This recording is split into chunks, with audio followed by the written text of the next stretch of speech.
지금 저희가 질문을 각각 저희 발표 마치고 2개씩 커버를 하긴 했는데 질문이 워낙 많이 올라왔다 보니까 이번에 다뤄지지 못했던 다른 질문들을 좀 더 추가적으로 나눠보도록 하겠습니다. 그래서 첫 번째로 그 질문을 드리기 앞서서 제가 ESG는 앞에 뭐 CSV 이런 것들이랑 좀 다르겠구나라는 했던 에피소드가 있어요. 뭐냐 하면 저희 남편이 공대 출신에 중공업 다니고 그리고 제조산업 쪽으로만 일을 했어요. 그래서 제가 일하고 있는 소셜 섹터 쪽으로는 정말 지식이 전무한 분이거든요. 근데 남편이 ESG를 알더라고요. 그래서 아, 이거는 정말 큰 빅 웨이브로 오겠구나 라는 걸 되게 간접적으로 느낄 수 있었는데요.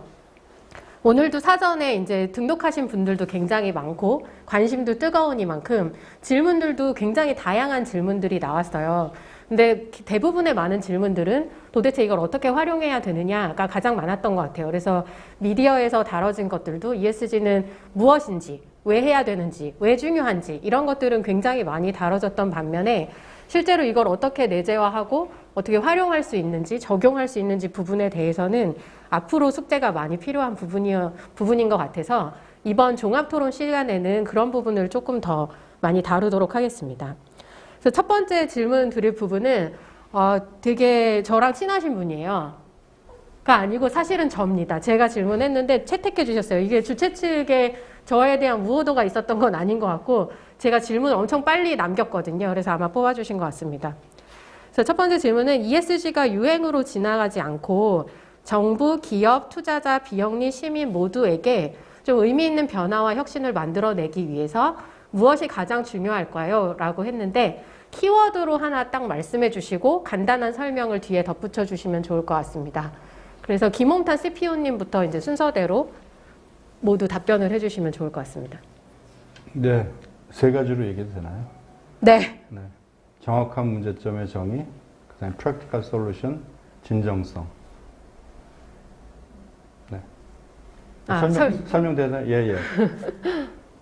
사실 우리가 그런 모든 활동을 할 때 가장 처음에 제대로 해야 될 게 문제점의 정의인데 그 부분이 제대로 안 되기 때문에 만들었다고 하는 솔루션이 제대로 작동이 안 될 때가 있거든요. 그렇기 때문에 각 기업에서는 우리 기업의 코밸류에 맞는 활동을 하기 위해서 어떤 문제점을 우리가 천착할 것이냐라는 그 문제점에 대한 분명한 정의가 있어야 되고요. 문제점에 대한 정의가 정확하게 내려지면은 자연히 솔루션을 따라 나오거든요. 근데 솔루션을 고민할 때는 그것이 정말로 실질적으로 구동이 될 수 있을 것인가라는 것을 끝까지 고민하셔야 되고요.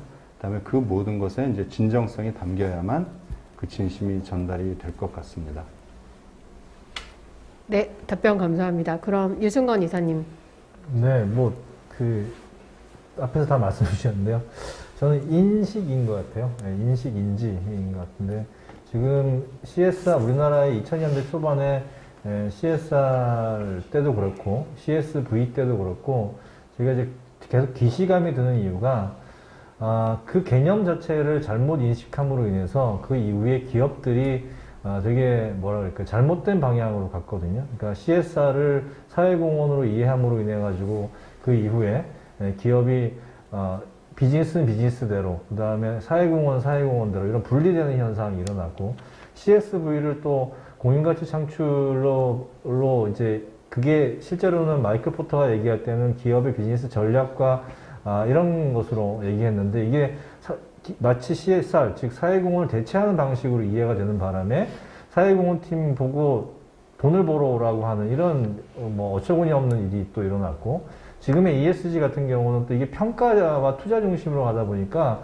마치 평가 점수를 ESG의 등급을 잘 받아야 ESG를 마치 잘하는 것처럼 이렇게 오해들을 하고 있는 게 가장 좀 걱정되는 부분입니다. 그래서 지금 ESG가 과연 의미하고 있는 바가 무엇인지, 우리가 지금 세 분이 같이 세 사람이 같이 동의하고 얘기하는 게, 이 ESG라고 하는 것이 결국은 지속 가능한 사회, 지속 가능한 환경을 만들기 위해서 기업이 어떻게 해야 될 것인가에 대한 그런 것인데, 점수 등급 자체를, 한국 지배구조원의 점수 등급 자체를 올리기 위한 활동으로만 이해한다라고 하면, 또 이것은 ESG가 딴 길로 가지 않을까라고 생겨서 ESG에 대한 정확한 인식이 저는 출발점이라고 생각이 듭니다. 네. 네. ESG라는 걸 저희 원에서 이야기 시작한 거는 2011년쯤으로 제가 기억을 하고 있고요. 그래서 저는 이 부분을 CSR과 CSV랑 약간 다르게 생각하고 있는 게, 그러니까 말하자면은 앞에서 먼저 얘기한 사람들이 굉장히 많았는데 그동안 관심이 없다가 이제 그동안 관심이 없었던 사람들에 의해서 관심이 있어지게 된 거거든요. 그래서 이 흐름은 조금 다른 느낌이 일단 있습니다. 제 입장에서는. 그 다음에 ESG라는 게 결국 이제 유행으로 끝날 거냐 아니면은 앞으로 계속 될 거냐 이 부분인데, 앞에서 저를 포함해서 세 명이 모두 이제 같은 인식을 하고 있는 것이 결국은 이게 너무 거대한 흐름입니다, 지금. 그러니까 이게 유행으로 끝나지는 않을 거예요. 아마 유행으로 만약에 우리나라에서 유행으로 끝난다면 그것은 우리나라 자본시장의 도태로 이어지게 되는 거라 유행으로 끝나지 않을 거고요. 다만, 그러니까 저희 원에서 할 수 있는 것들을 이제 말씀을 드리자면, 결국은 이제 평가를 대응하기 위한 ESG, 활동이라는 거는 저희도 당연히 기업에게 그렇게 얘기하지 않습니다. 저희 원의 평가를 잘 맞는 게 반대거든요. 그러니까 저희 원의 평가에서 나쁘게 나오면 정말 ESG에 관심이 없는 기업은 맞지만, 저희 원의 평가가 좋게 나왔다고 해서 그 기업이 정말로 진정성 있는 ESG 경영을 하는 거냐? 그거는 저희도 퀘스천 마크가 있습니다. 왜냐면 저희가 밖에서 외부자로서 관찰할 수 있는 거는 정말 시스템이거든요. 그 기업이 실제로 이걸 어떻게 임플멘테이션을 하고 어떻게 실행을 하는지는 기업 내부의 의사결정이기 때문에 저희가 다 관찰할 수도 없고 그거를 다 관찰해서 평가를 하는 것도 바람직하지 않은 것 같아요. 그래서 일단 저희가 계속 얘기 드리는 거는 ESG에 대한 시스템을 잘 갖추고 그거에 맞는 실행을 하셔야 된다라고 말씀을 드리고 있고, 그것을 잘 하신다면은 당연히 평가와 실제 실행 양쪽에 모두를 달성할 수 있는 그런 ESG 경영이 되지 않을까 이렇게 생각을 하고 있습니다. 네, 답변 감사합니다. 관심이 없던 사람이 관심을 갖게 된 대표적인 케이스가 이제 아까 말씀드렸던 저희 남편이 아닐까 싶네요. 답변해 주신 거 들으면서 저는 빗댈 수 있는 사례가 교육이랑 좀 비슷한 것 같아요. 그러니까 우리가 행복한 삶을 사느냐, 그리고 성공적인 삶을 사느냐, 이게 학교 성적이랑 딱 맞아떨어지는 건 아니잖아요. 물론 성적을 잘 받는 사람이 잘 살 수 있는 확률이 높다고 할 수는 있지만, 그래서 ESG가 이제 규제나 측정 뭐 이런 것들이랑 관련된 거여서 우리의 학교의 성적이라고 본다면 그걸 넘어서 좀 더 행복한 삶에 대한 고민을 하는 기회가 기업들한테 되는 기회가 아닐까라고 생각이 드는데요. 그래서 제가 되게 인상적으로 읽었었던 행동주의 기업이라고 하는 책이 있어요. 그 책의 내용을 보면 잠든 척하는 사람은 절대 깨울 수 없다라고 되어 있거든요. 그러니까 우리가 그냥 ESG 지표를 잘 맞추기 위해서만 노력을 하면 정말 더 많이 우리 지구를 위해서, 그리고 우리 살고 있는 시민들을 위해서 해야 되는 행동들을 놓칠 수 있거든요. 그래서 그보다 더 큰 목적과 비전을 가지고 기업들이 움직여야 되지 않을까라는 생각을 해봅니다. 그래서 답변 되게 감사하고 두 번째 질문 드리도록 하겠습니다. 질문 주신 분은 한국무역보험공사 안지수님께서 질문 주셨는데요. ESG와 기존의 CSR을 병행하려 할 때 여전히 중시해야 하는 부분과 과감히 변화를 주어야 하는 부분에는 어떤 것이 있을까요? 라고 질문 주셨습니다. 그래서 이번에는 이수원 팀장님 쪽부터 가도록 하겠습니다. 네. 답변 드리겠습니다. 그러니까 이분도 역시나 CSR이라는 것을 약간 사회 공헌 활동에 준해서 생각하신 것 같아요. 그렇기 때문에 뭔가 변화를 줘야 하고 뭔가를 버려야 하고라는 인식 자체가 거기서 오신 것 같습니다.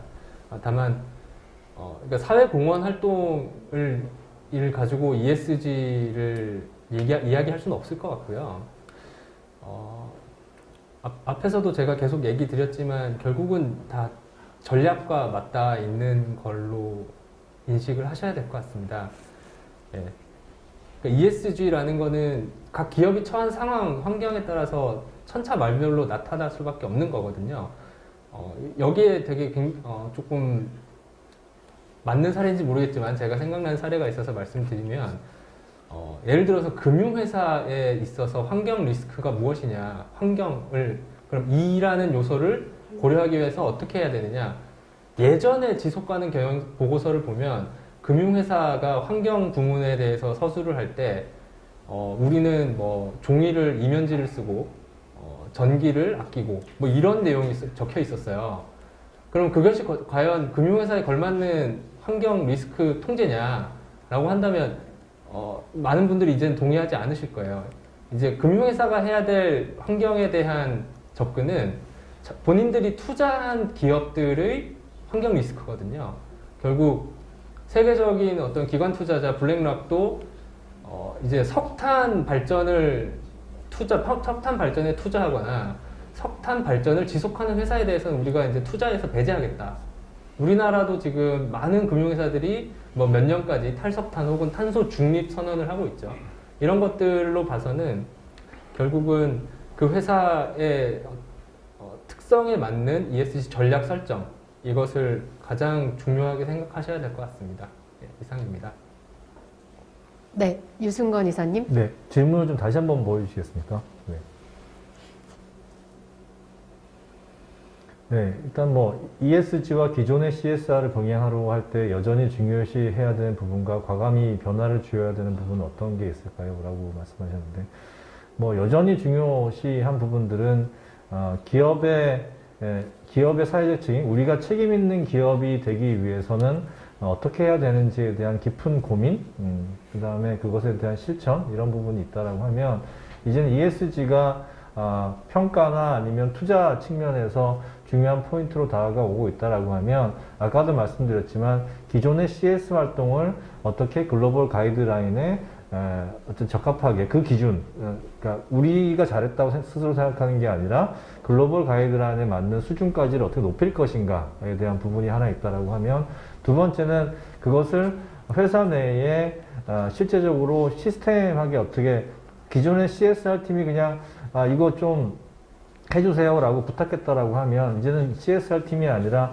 기업의 전략팀, 그 다음에 기업의 생산팀, 기업의 또 물류팀, 구매팀, 이런 쪽들이 다 각각의 영역에서 어떻게 하면 ESG를 실행할 것인가에 대한 고민들과 실제로 그것이 실행되어서 정량화 데이터로 나타나야 되는 것이고, 마지막으로 그런 CSR, ESG 활동이 이제 우리 김홍탁 그 CPO께서 말씀해 주셨지만 상품과 서비스로 어떻게 발현될 것이냐에 대한 부분인 것 같아요. 그래서 이제는 CSR이라고 하면 그냥 하면 좋고 안 하면 좋고의, 안 하면 말고의 문제가 아니라 실제 회사의 내부 시스템과 그것이 성과로 도출되고 그리고 상품과 서비스로 발현에 대해서 소비자들 입장에서 이 회사는 이런 회사구나 라고 하는 거를 그 자연스럽게 알 수 있도록 하는 그런 이제 부분이 필요한 것 같습니다.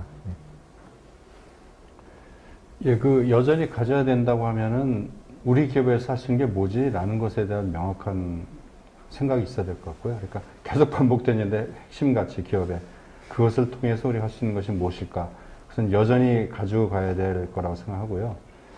그 다음에 버려야 될 것이라고 해도 꼭 했으면 좋겠다고 하는 것이 굉장히 구체적이고 그 다음에 스텝 바이 스텝의 플랜을 짰으면 좋겠어요. 한마디 말하면 유엔에서 SDGs 8가지 목표가 정말로 정교하거든요. 아시겠지만 한 개의 목표 아래 그 다음에 세부적인 목표가 또 10개씩 있습니다. 그래서 총 정확하게는 169개 그 세부 목표가 있잖아요. 그러니까 그 정도의 어떤 기획력이 있어야만 저는 ESG를 해결할 수 있다고 생각하고요.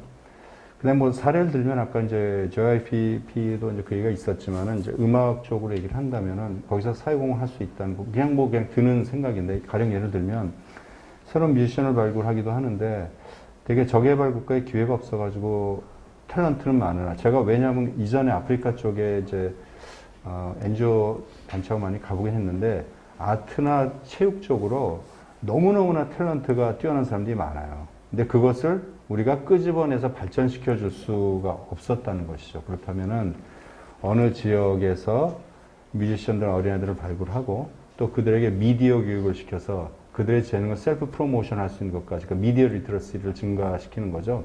그런 것들 하나의 패키지로 만들고 그 다음에 그것이 어느 지역에서 더욱더 필요한 것인지 그러니까 데이터가 이제 중요하다는 얘기가 되겠죠. 그렇죠?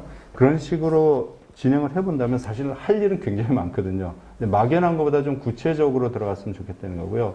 또 하나 얘기를 들어보면은 예로 아까 이제 보자 제초소 얘기를 뭐 잠깐 제가 말씀드렸었는데 꼭 제초소를 꼬집어 얘기하는 것이 아니라 그래서 탄소 배출 앞서도 계속 문제가 된다면 자체 내 시스템을 바꿔서 탄소를 배출을 줄이는 것도 가장 기본 급선 문제면은 사실 탄소를 배출을 안 시킨다고 해서만 그 문제가 해결되는 것이 아니라 기존에 지금까지 우리가 수많은 양이 배출됐던 탄소들이 이 위에 허공에 지금 쌓여 있다는 거거든요. 그다음에 그것까지 해결하려면은 뭐 전문용어 드랙다운이라고 하는데 끌어내린단 말이죠, 말 그대로. 그래서 탄소를 없애야 된다는 것인데 그것을 할 수 있는 방법이 나무를 심는 거거든요. 그런 식으로 생각을 해본다면은 제철소에서의 ESG를 나무 심는 활동, 그것도 정확한 데이터를 가지고 어디에 몇 년의 계획으로 얼마큼 심었으면 되겠다는 계획만 세운다고 하면은 그것도 훌륭한 활동이 될 수가 있겠죠. 그래서 그런 것들이 코어 밸류와 연관된 그 다음에 구체적이고 그 구체적인 계획을 세우기 위해서는 데이터를 활용해야 되는 뭐 이런 것들이 아닐까라고 생각을 해봅니다. 네, 답변 감사합니다. 제가 처음 저 소개를 할 때 제가 글로벌 IT 기업에서 CSR 매니저를 담당하고 있다고 말씀을 드렸는데요. 제가 체감하고 있는 변화를 좀 설명을 드리면 도움이 되지 않을까 싶은데, 저희 먼저 이제 ESG가 막 뜨거워지는 게 단순히 우리나라에서 일만은 아닌 것 같더라고요. 왜냐하면 저희 글로벌 사이트를 보니까 ESG 커미트먼트라고 해가지고 웹사이트에 아예 코너가 하나 생겼어요. 그래서 그 커미트먼트 안에는 다양한 부서에서 실행하고 있는 리포트들이 일단 다 합쳐졌고요. 그리고 지속가능 경영 보고서에 저희 뭐 GRI라든가 그런 측정 지표가 어떻게 연관되는지를 보여주기 시작했습니다. 그래서 과거에도 없던 건 아니에요. 저희가 CSR 같은 경우 그 기준이 굉장히 높기 때문에 과거에 있었던 활동들을 각각 다른 부서에서 했던 것들, 예를 들면 환경 관련팀, 뭐 정부 관계팀, 국제 문제들, 그 요즘에 이슈가 되고 있는 환경 문제라든가 이런 글로벌 이슈들이 그냥 단일 기업으로 해결할 수 있는 문제들이 아니거든요. 그래서 기업뿐만 아니라 연관되어 있는 이해 관계자들과 같이 힘을 합쳐서 컬렉티브 임팩트라고 하잖아요. 그런 집단적인 힘을 만들어냈을 때 그런 문제들을, 글로벌한 문제들을 해결할 수 있는 것 같습니다. 그래서 지금까지 저희가 사전에 질문 주셨던 것들을 최대한 집중해서 다뤄봤고요. 저희 주최 측에서 전달해 주신 내용 보니까 지금 유튜브에도 엄청 뜨겁게 질문이 올라오고 있다고 말씀을 주셨어요. 그래서 지금 사전에 주최 측에서 발췌해 주신 질문뿐만 아니라 저희가 다른 질문들도 한 15분 좀 넘게 동안 다뤄보도록 하겠습니다. 이 질문은 제가 선택을 한 건데요. 아마도 알고 질문을 해주신 게 아닌가 싶은데 지목해서 여쭤보도록 하겠습니다. 김재은 IPS에서 질문을 올려주셨는데 원장님은 답을 아시고 아마 이 질문을 다뤄줬으면 좋겠다라고 올려주신 것 같은데 한국형 ESG가 필요한가요? 라는 질문을 주셨습니다. 그래서 유승건 이사님께서 먼저 답변을 해주시고 두 분도 혹시 코멘트가 있으시면 덧붙여 주시면 좋을 것 같습니다. 네, 이거는 뭐 두 가지 관점에서 볼 수 있는데요. 저는 한국형 ESG를 어떻게 생각하느냐에 따라서 좀 다를 수 있다고 봅니다. 왜냐하면 글로벌 스탠다드로 인한 ESG에 대한 정의가 있지만 지금 그 한국 같은 경우는 특히 이제 ESG를 이끌어 나가고 있는 예를 들면 EU의 기업 경영의 어떤 상황과 환경과 우리나라의 기업 경영의 상황 환경은 좀 많이 차이가 있습니다. 차이가 있다는 얘기가 뭐냐면 뭐 환경이 다르다, 사람이 다르다 이런 문제가 아니라 실제적으로 그 유럽 같은 경우는 ESG 중에 최근에 E가 굉장히 포커싱이 되고 있는데 그 이유는 S하고 G의 문제는 이미 유럽에서 1960년대 이후에 3, 40년 동안 많이 정비가 되고 그런 뭐 인권 문제나 노동 문제나 또는 거버넌스의 문제는 제도적으로 그 다음에 문화적으로 많이 올라와 있는 상황이고요. 그것에 비해서 환경 문제는 심각한 부분들에 대해서 이슈가 되고 있고 그것을 보다 시급하게 해결해야 된다라고 하는 부분이 이제 아무래도 EU는 그린딜이라고 하는 것을 EU 집중하고 있는데 실제 우리나라 같은 경우는 E도 문제지만 S와 G도 굉장히 큰 문제거든요.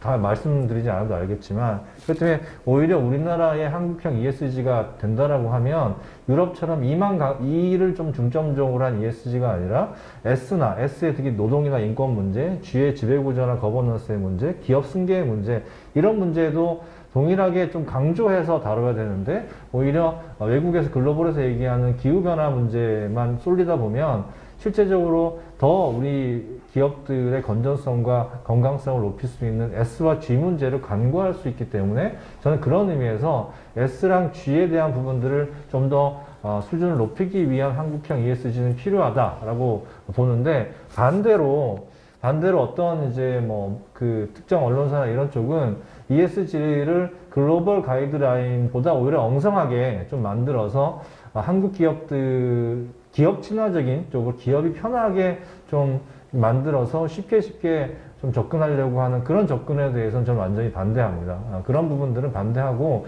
오히려 한국이 기업의 지속 가능성을 높이기 위해서 S와 G와 E를 오히려 글로벌 수준보다, 저희가 K방역이 코로나19 때 K방역이 잘했던 이유는 글로벌 수준보다 더 높은 수준을 요구했기 때문에 가능했거든요. 그렇다라고 하면 한국형 ESG라고 하면 오히려 글로벌보다 더 높은 수준의 것들을 요구한다라고 하면 저는 완전 찬성이지만, 기업 편의주의적으로 해서 기업이 골라먹기 좋은 정도로만 해서 그걸 낮추는 수준에서의 한국형 ESG 기준을 만드는 것은 저는 두 손 들고 반대하고 싶은 상황입니다. 네, 혹시 두 분도 코멘트 있으실까요? 아니, 저는 완전히 동일하고요. 특히 아직까지 거버넌스 시스템에 있어서 저는 아직 한국 기업이 많은 문제가 있다고 생각하거든요. 실제 현장에서 체감도 하고 있고, 그래서 그 두 가지가 밸런스를 맞춰서 함께 가야 된다고 생각합니다. 특히 ESG 같은 것들은 지금 정의가 이제 여기저기서 내려지고 있지만 사실은 통일된 정의, 그러니까 ESG 각각에 대해서 무엇을 다뤄야 하냐에 대한 통일된 정의는 없는 상황이거든요. 예를 들어 회계 정보에서 매출액은 미국에서의 매출액과 우리나라의 매출액이 완전히 동일하지만 이 환경에서 탄소라는 것을 어떻게 측정할 것이냐는 미국의 방식과 우리나라의 방식이 다를 수밖에 없거든요. 또 사회 영역은 그 나라의 고유의 어떤 문화가 당연히 녹아 들어가게 될 거고, 예컨대 유럽 같은 경우는 애니멀 라이트랑 휴먼 라이트 거의 동등하게 취급하는 걸로 알고 있어요. 하지만 이거는 우리나라의 정서와 문화에는 또 좀 맞지 않는 측면이 있죠.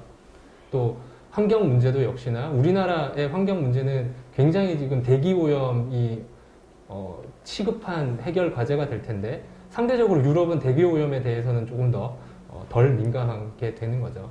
지배구조도 마찬가지입니다.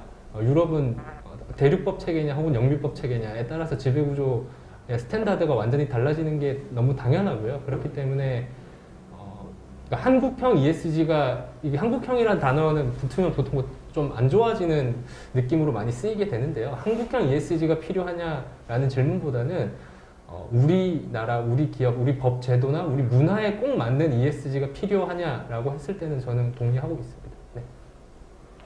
네. 아까 질문 드릴 때 말씀드렸지만 이 질문은 제가 사전에 상의드리지 않고 그냥 꼽은 건데 정말 모범적인 답안을 들을 수 있었던 기회였던 것 같습니다.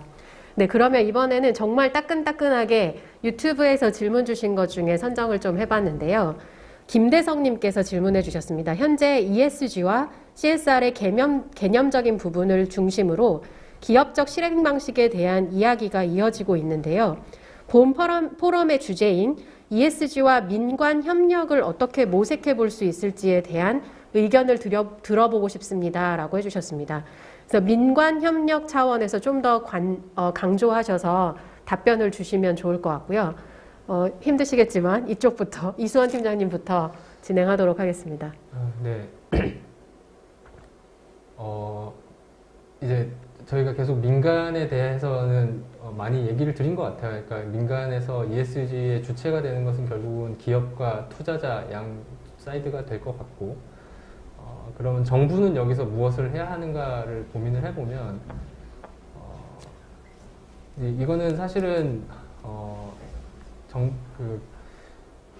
경제 논리가 당연히 개입이 될 수밖에 없는데요. 이게 규제를 통해서 풀어갈 것이냐 아니면은 뭔가 가이드를 정해놓고 그 안에서 조금 자율성을 줄 것이냐의 정도의 차이가 있을 것 같습니다.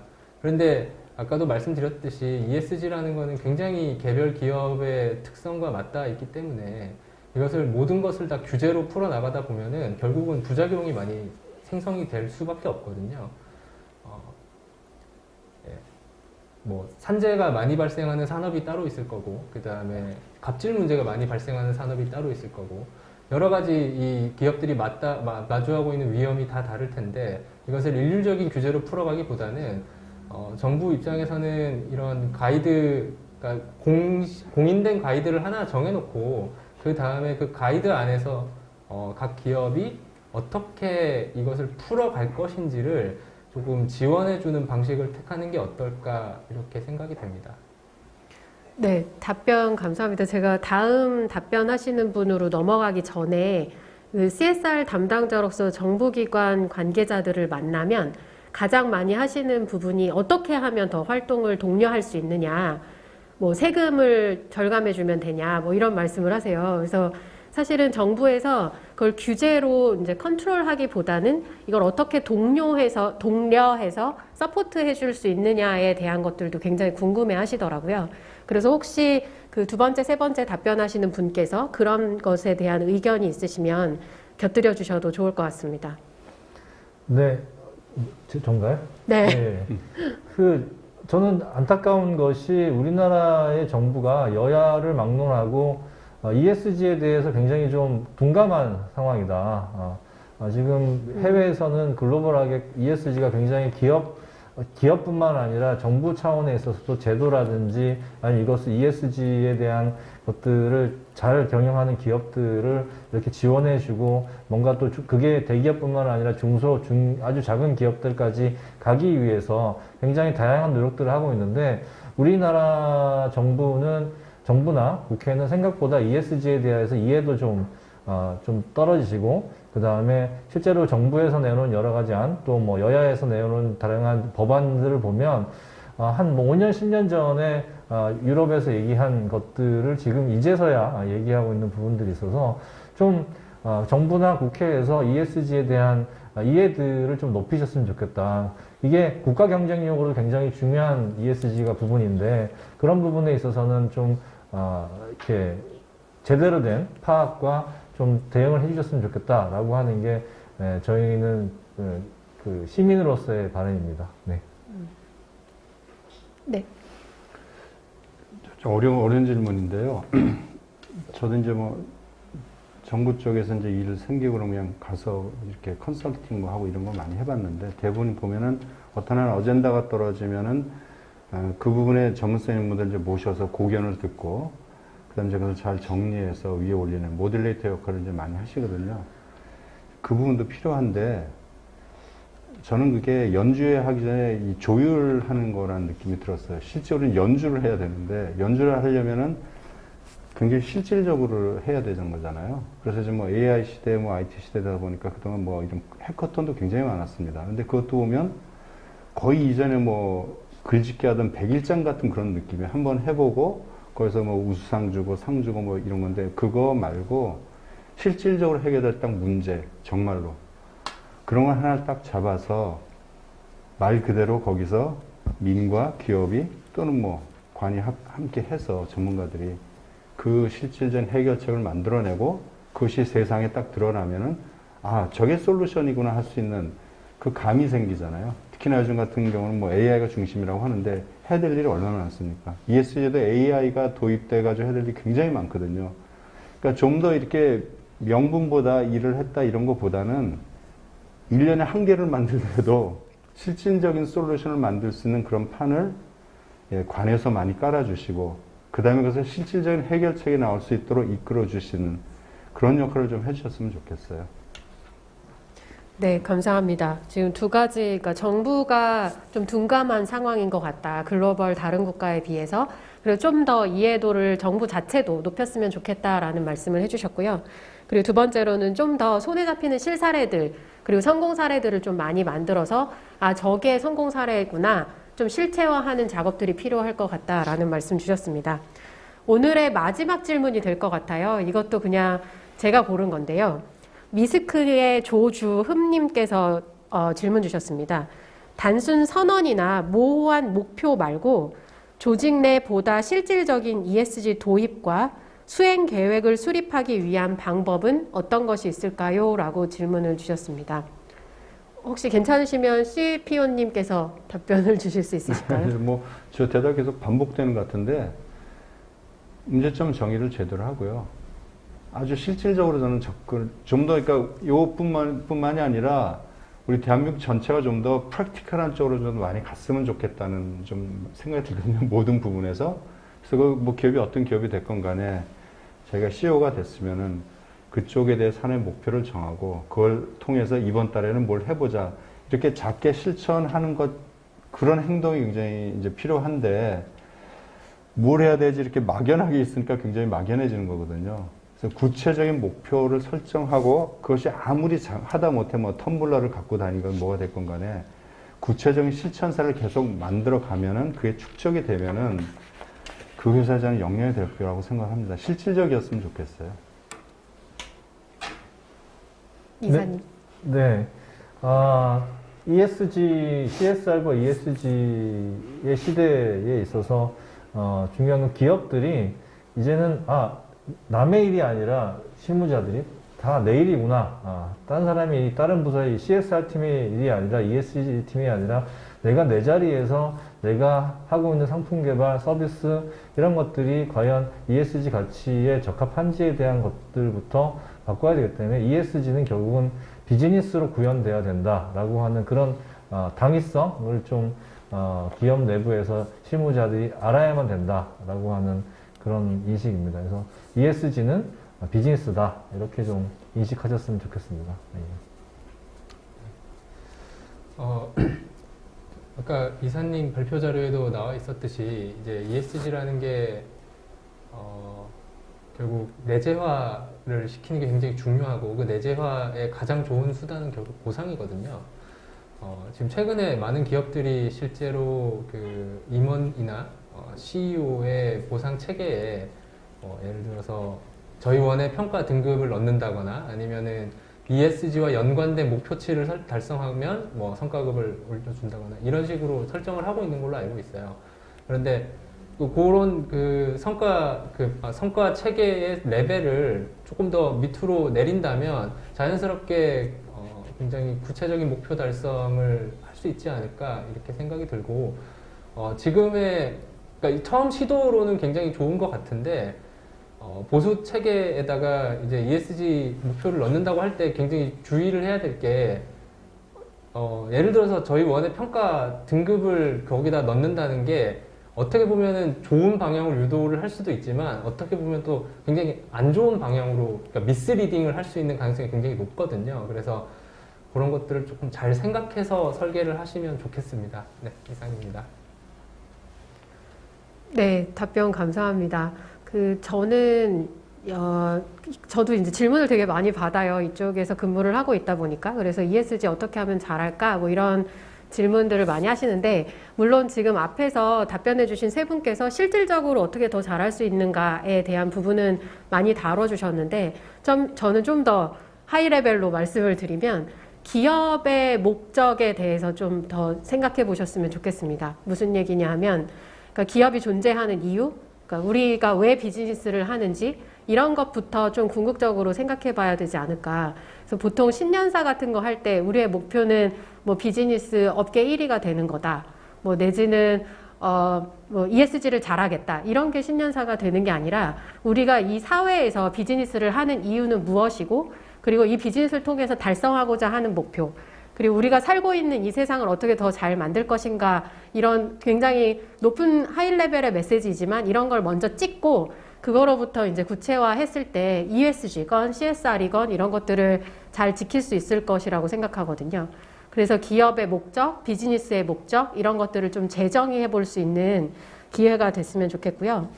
제가 되게 좋아하는 단어 중에 기업 시민이라는 단어가 있어요. 그래서 corporate citizenship이라고 하는데 결국은 저는 기업도 시민이라고 보거든요. 이 사회에서 시민들과 같이 어울려서 살아가기 위한, 왜냐하면 터가 없으면, 시장이 없으면 저희가 비즈니스를 할 수가 없잖아요. 그래서 우리가 살고 있는 이 세상을 건강하게 잘 만들 수 있을 때 우리도 비즈니스를 할 수 있기 때문에 기업 시민으로서 해야 될 역할들을 한다라고 이해해 주시면 될 것 같습니다. 그래서 오늘 세 분께서 굉장히 바쁜 시간 내주셔가지고 발표도 해주시고 질의응답도 해주셨어요. 그래서 감사드리고요. 그래서 2시간 동안 저희가 이제 이야기를 나눠봤는데 유튜브에도 엄청나게 많은 질문들이 올라온 것처럼 사전 질문도 그렇고 오늘 2시간으로 그 모든 내용들을 소화하기가 쉽지 않았던 것 같습니다.